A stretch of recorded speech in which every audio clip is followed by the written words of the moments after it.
I am Amisha and welcome to Questions That Matter. Today I am with an artist, a writer, and most of all a poetess, Akanksha Rajput Sharma. But that was my description of you. So how do you describe yourself? That is a very, very tough question. But I think, in simplest terms, I would say I'm a student Yes. of life, as it unfolds. And I try to learn. I'm always on the path of course correction. So, yeah, I'd say I'm a student. That is a very beautiful description. We are all students in the end of the day, and we keep on learning with every second that passes by. So, my second question for you is what is art for you? To me, art is something that touches me and takes me onto a self-reflective journey. So that is what art is to me. I mean, if I see a painting or if I read a shairi or a poem, if it makes me reflect inwards, and if I can use that to put into context, my life or my experience, my joy, my sorrow, and if it can provide me that little bit of solace, little bit of peace, that is, I think, art well done. Yeah, I do. I absolutely agree with that. Art is something, for me, art is something that makes me want to look at life at a deeper perspective.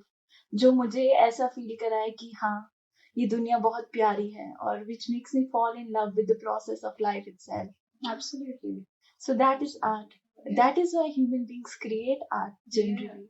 And it could also be like a balm for the soul in case if you're going through a very trying time in your life and you come across some verses of poetry. And these words, I mean, in the end, they're just words or maybe just strokes of color, and they can help you, through it. They can just empower you. Yes, you can do it, or just go into the battlefield. So something that can inspire you, lift you, comfort you. Art is like a balm to the soul. Yes. Yes. And just the way it is a balm to the soul, I want to ask you this. How has art shaped you? How has it affected or has put an effect on you? कि कैसे उसकी छवि पड़ी है आप में और कैसे उसने आपको चेंज किया है as a person. Um, See, like from a very young age, I used to study in college, and I remember the time I would actually escape to the library and issue books left, right, and center and keep reading them. I could take them home. If I'm, reading a book on accounts, and then I can just stop that and go into Shakespeare or Sidney Sheldon, that was like an escapism, which was really needed for me to, get through that particular time of life. The pressure on studies, and you have to be the topper, you have to perform, extracurricular. So it was like a kind of an escape route for me. And even after all these years, I mean, I went to college a long, long time ago.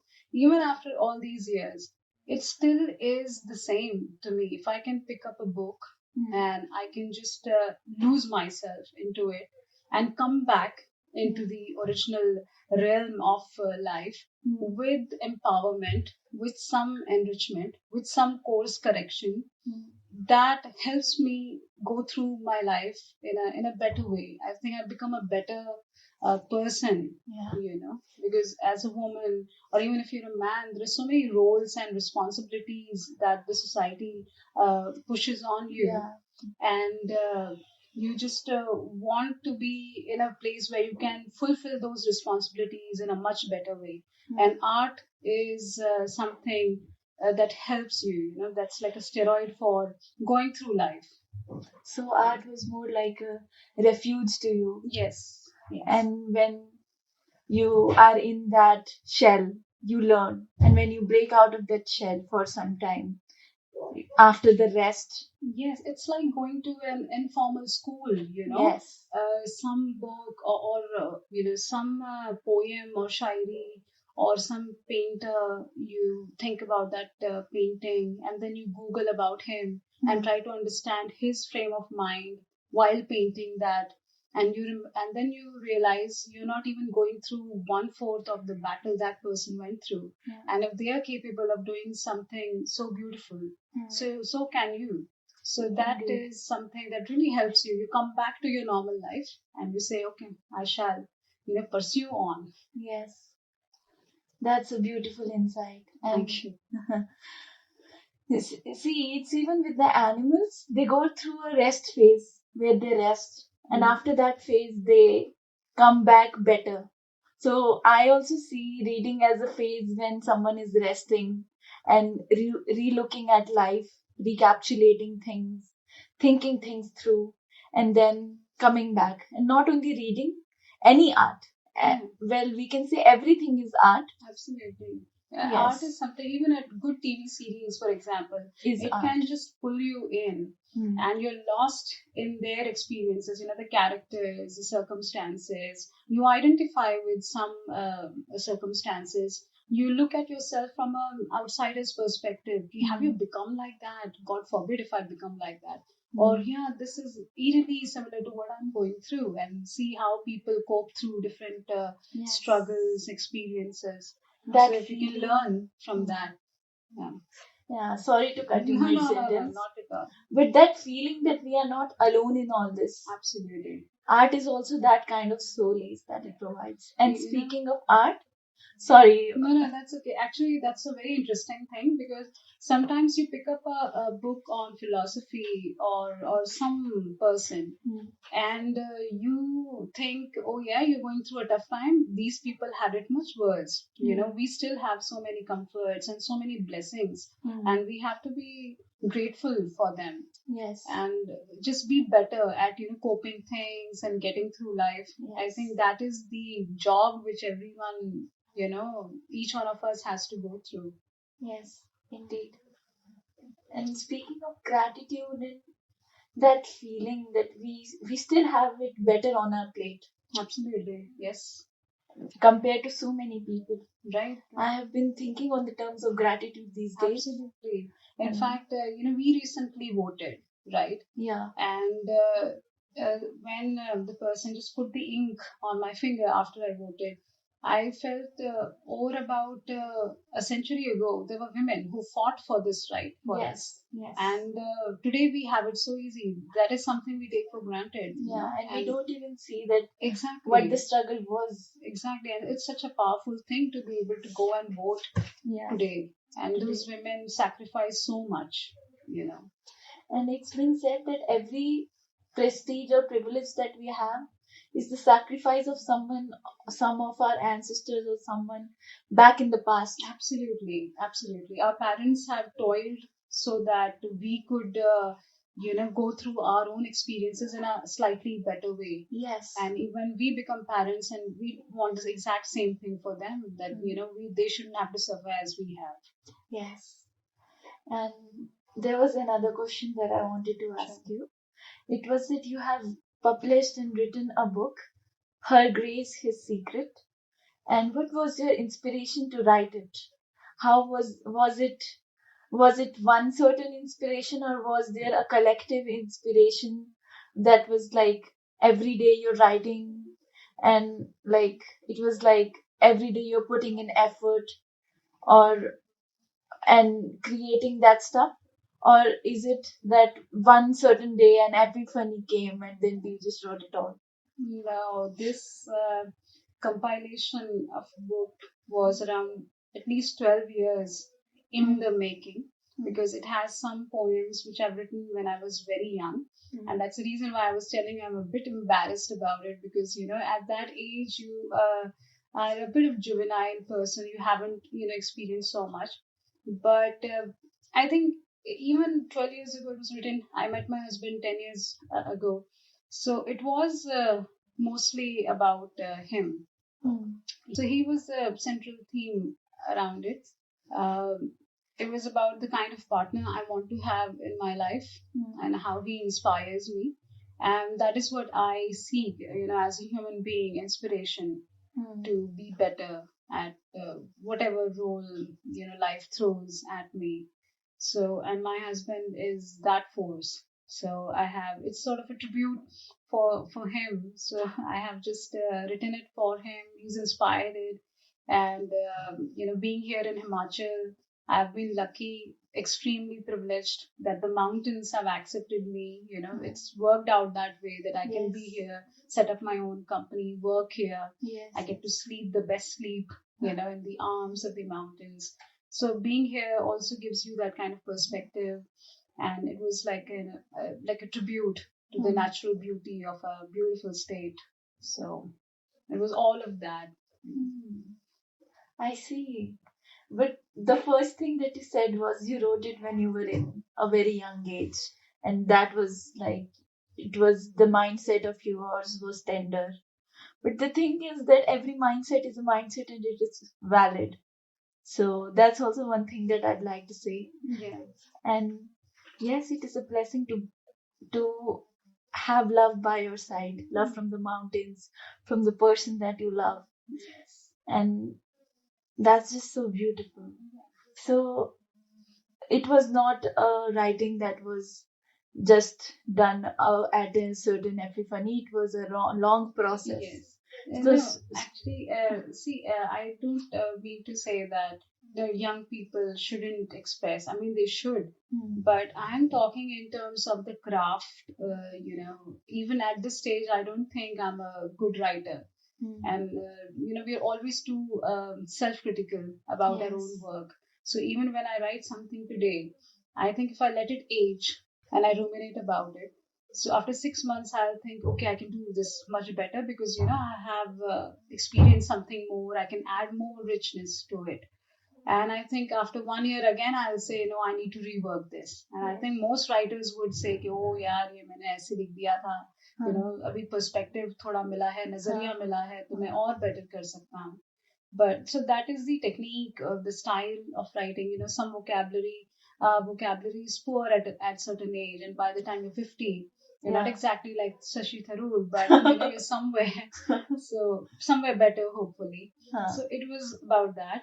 And this book, there were some poems which reflect my growing up time in Marine Drive in Bombay. So it was full of nostalgia also.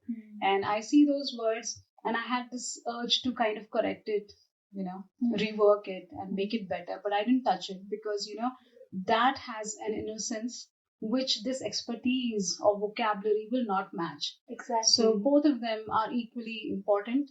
And I'm self-critical. I'll always be self-critical when it comes to writing. Even like I think if I watch this interview after 2 years, I'd say, "Oh my God, what a horrible thing I've said." So it's like that, But you do own the work. You do own those emotions. They are equally important. They have shaped you what you are. Exactly. That level of thinking that we need to, we need not be so harsh on ourselves for little things that we do. हमें खुद को सजा देने की जरूरत नहीं है. बिल्कुल नहीं है. बिल्कुल नहीं है, क्योंकि ये लर्निंग प्रोसेस है लाइफ का और चलते चलते ही हम सीखेंगे. तो ये भी एक बात है जो मैटर करती है. And so there are many more questions that I would like to ask you. The other one is that how is your writing process like? Do you think on it as an intuition कि मन जो मन में आ रहा है उसको free flowing तरीके से लिख दिया, या फिर बहुत सोच समझ के मेडिटेट करके बिल्कुल एग्जैक्टली उसके बारे में और चीजें बुनाकर आपने वो पेश किया है writing? Well, my writing process is not even a process. It's all over the place. Okay. So if I'm sleeping and lights are turned off and immediately कुछ strike होगा, and I'd be like, oh my God, pen and paper नहीं है, अब कौन जाएगा इतनी ठंड में to write that thing down. So I'll note it on my cell phone. And then I have a diary in the morning. I'll just write it down. Okay, this is the idea. And sometimes I'm on a drive, I'm in the mountains, I look at the kind of light that's, setting sun on the holadas. It's pinkish hue, and that will inspire something. So that's how the idea comes in, and then I write it down and I rework and rework and rework on it till I'm obsessed with getting the emotion absolutely right. So that's how it is with me. I mean, I look for inspiration everywhere. Like even my dog Maggie, the way she is rolling in the grass, that could be like a trigger for something. Yes. So meeting people, and I observe them, and I think that could be a character in my book. So it's all over the place, really. All over the place. I see. Because the thing is, as in the inner artist inside us, the inner poet, the inner thinker, looks at things in a very intuitive kind of manner for me. I see it like there is there is certain sofa or certain person and I can bring it to life. So I look at it as an intuition कि जो मन में आ रहा है उसी time कुछ उससे create कर देना. So the speaking of the inner poet, is someone already born a poet or does someone become a poet with time? What do you think? It is the ongoing debate between nature versus nurture. Yeah, so I maintain that it's nurture. You become a poet.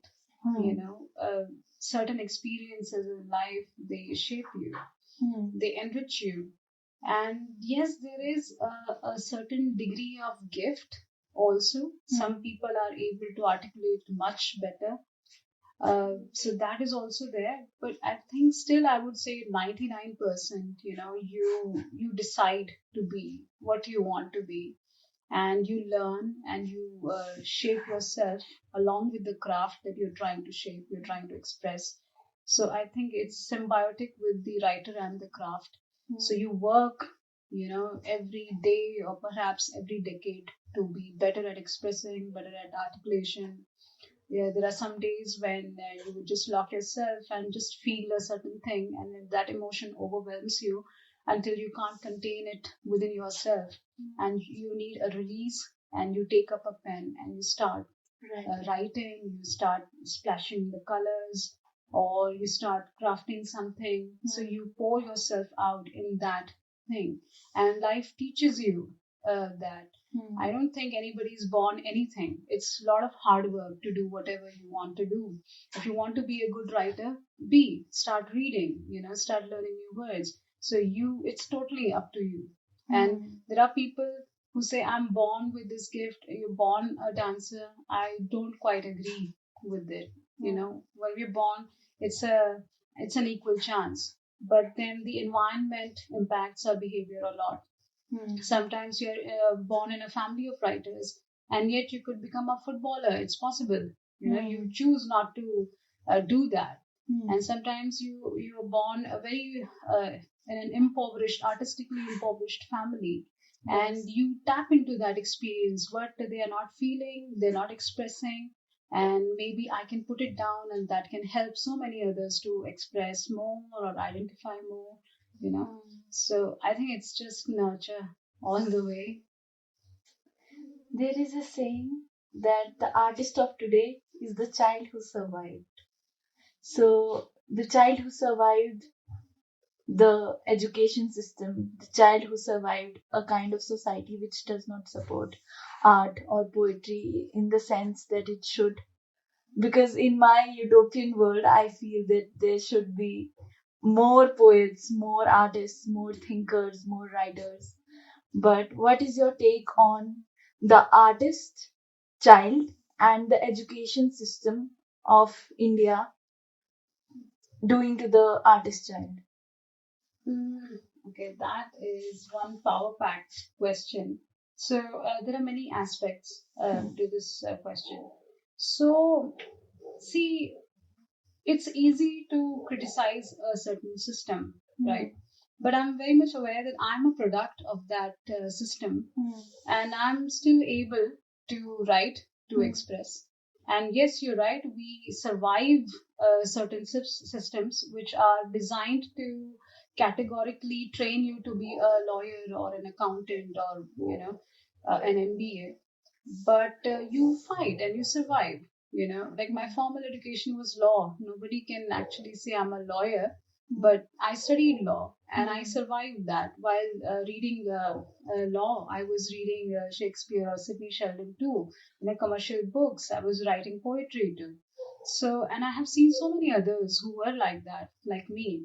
So we survive life itself.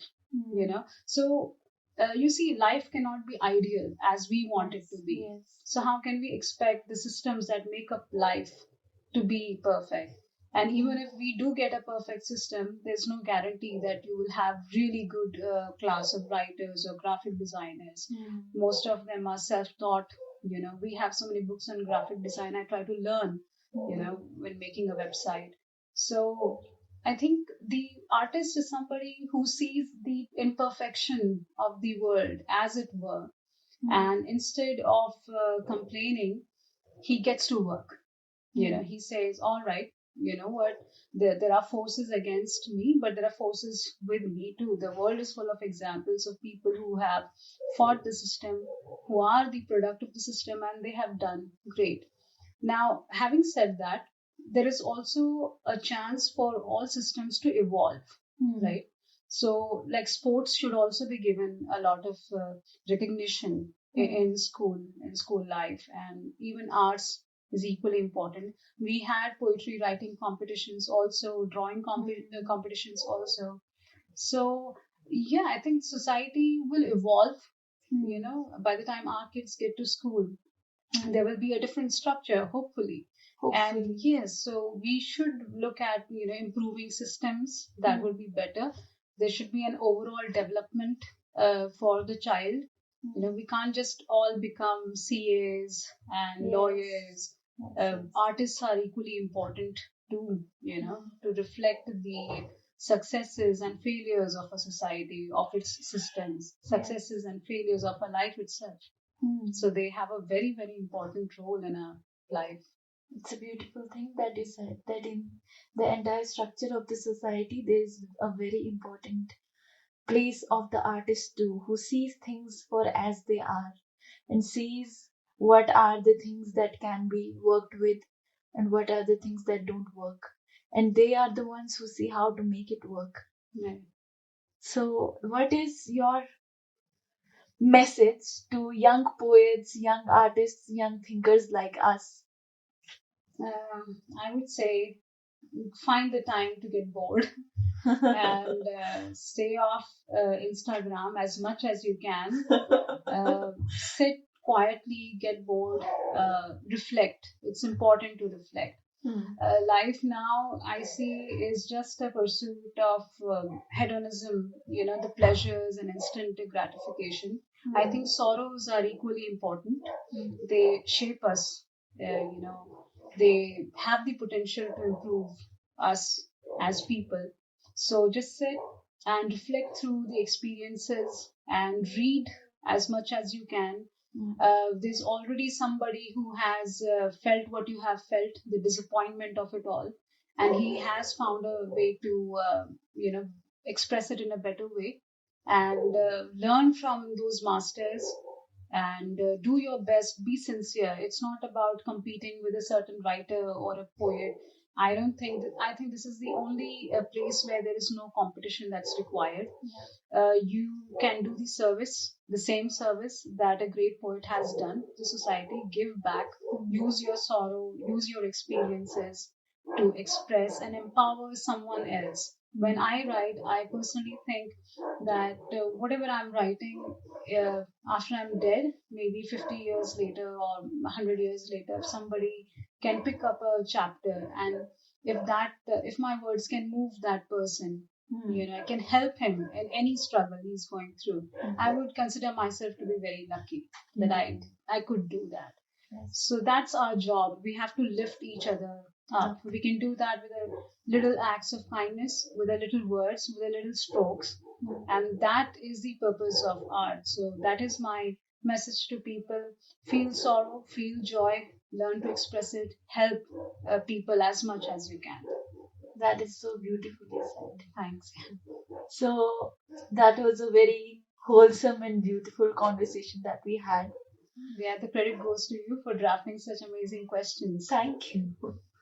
So this was my first interview, and it feels a kind of accomplishment that I did. Well, And I have to say, I am completely honored, to be the first person to be interviewed by you. thank As you you. know, I absolutely enjoy our conversations, and I'm glad we could do this. Thank you.